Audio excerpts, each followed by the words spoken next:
Noong unang panahon, may isang bata na ang pangalan ay Longlong.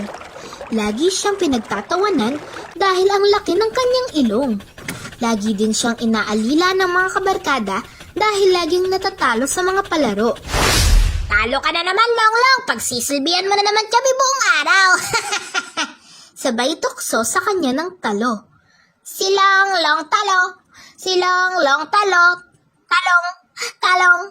Sige, hanap mo kami ng baboy ramo at iluto mo. Naghanap ng baboy ramo si Longlong at matyagang hinuli niya ito.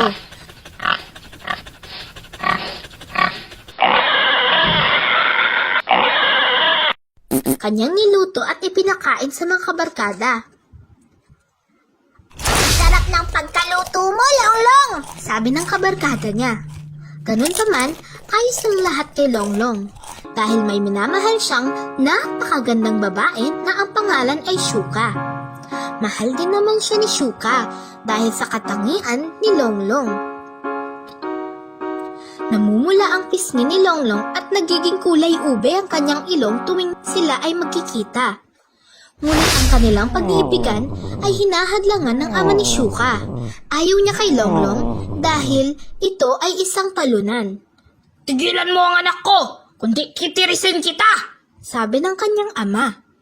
Pero hindi nagpatinag sa sinabi ng ama ni Shuka. Patuloy pa rin sumuyo si Longlong kay Shuka.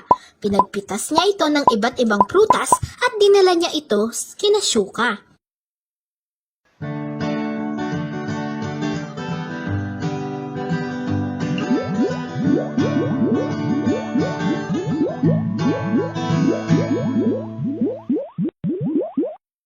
Pero bantay sarado si Shuka. Nahuli na naman sila ng kanyang ama. Sinabi ko na sa'yo, nalayuan mo ang anak ko! Galit na sabi ng kanyang ama. Nagmakaawa si Longlong. Sige na po, payagan niyo naman po kaming magkita ni Shuka. Naawa naman ang ama ni Shuka, pero binigyan siya ng pagsubok. O sige, kapag nakakuha ka ng mahalagang bato na kulay dilaw sa isla ng Boga-Boga, ay papayagan kitang makita si Shuka. Mapanganib ang magpunta sa isla ng Boga-Boga dahil malakas ang mga alon doon at ang mga sumubok na pumunta doon ay di na nakabalik ang sabi ng ama ni Shuka. Hindi pa man tapos na makapagsalita ay mabilis na naglaho si Longlong. Saan na yung kausap ko?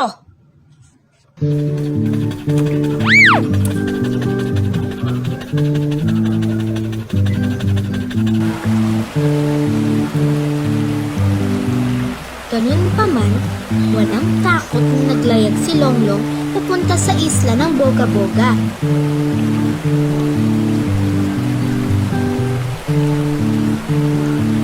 Sa kalagitnaan ng kanyang paglalakbay ay lumakas ang mga alon at nagkaroon ng malakas na ulan.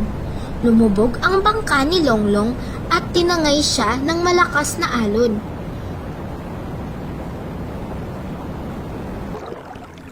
Napadpad si Longlong sa baybayin ng isla ng Boga-Boga. Laking tuwa niya na nakaligtas siya. Wala siyang sinayang na oras. Nagmadali siyang naghanap ng mahalagang dilaw na bato kung saan-saan siyang nakarating. Pati tuktok ng bundok ay kanyang narating pero walang nakita si Longlong. Nagpahinga siya sa tabi ng dagat sa ilalim ng puno ng nyug kung saan may isang bato na pwede niyang upuan. Nawalan siya ng pag-asa dahil hindi siya makakauwi kung walang dalang dilaw na bato at wala din siyang bangkang gagamitin. Nanalangin siya kay Bathala at humingi ng tulong. Mahal na Bathala, sana po ay huwag akong kakalimutan ni Shuka. Sana ay makita ko pa siya. Kinabukasan, may tumubong mga halaman kina Shuka. At makaraan ang ilang araw ay namunga ang mga ito kung saan ang bunga ay parang ilong ni Longlong. Kahit sa lugar ng mga kaibigan niya ay may tumubong mga halaman. Longlong, miss ka na namin. Pasensya na kung inapi ka namin. Sabi ng mga kaibigan niya. Pinangalan nilang Talong ang mga halaman. Napaiyak naman si Shuka dahil lalo niyang naisip si Longlong. I know this is wrong, but you're where I belong. If we met in other circumstances, I know we'll take our chances, but right now you're her somehow. And my heart is sinking, weeping, breaking, wants to be with you now. You gave me emotions that I wanted to feel, even though it's virtual, it felt so real. I want to feel your warmth in each other's arms. I know that this is so wrong, but somehow you made me make this song.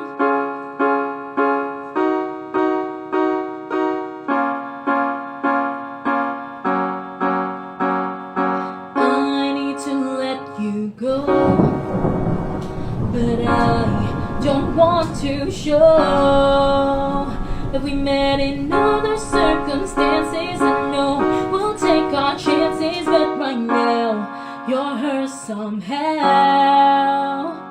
And my heart is thinking, weeping, breaking. 35 taon ang nakalipas.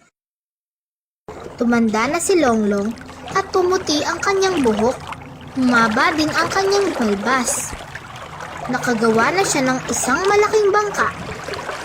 Habang nanatili ito sa isla, sawang-sawa na siyang mag-isa. Galit na galit siya, kaya pinagsisipa niya ang puno ng nyog.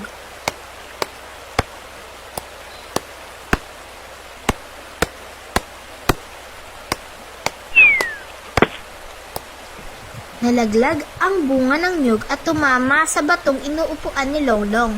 Napansin niya na nabakbak ang maliit na damo sa kanyang upuan at nakita niya ang makinang na bagay na kulay dilaw. Tinanggal niya ang nababalot na damo sa bato at nagulat siya na ito ang kanyang matagal na hinahanap. Pinagmasdan niya ang buong isla at napansin niya na maraming bato na nababalot ng damo. Pero hindi niya na pinag-interesan ang mga ito.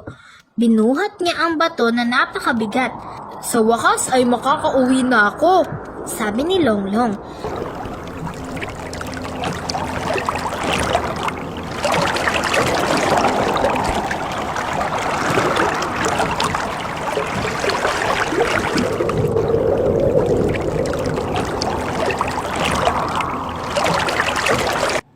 Nang makarating sa kanilang lupain, ay natanaw niya si Shuka. but you're where I belong. If we met in other circumstances, I know we'll take our chances, but right now you're her somehow. And my heart is sinking, weeping, breaking. At namula ang kanyang pisngi at nagiging kulay ube ang kanyang ilong. You gave me emotions that I wanted to feel, even though it's virtual, it felt so real. I want to feel your warmth in each other's arms. I know that this is so wrong, but somehow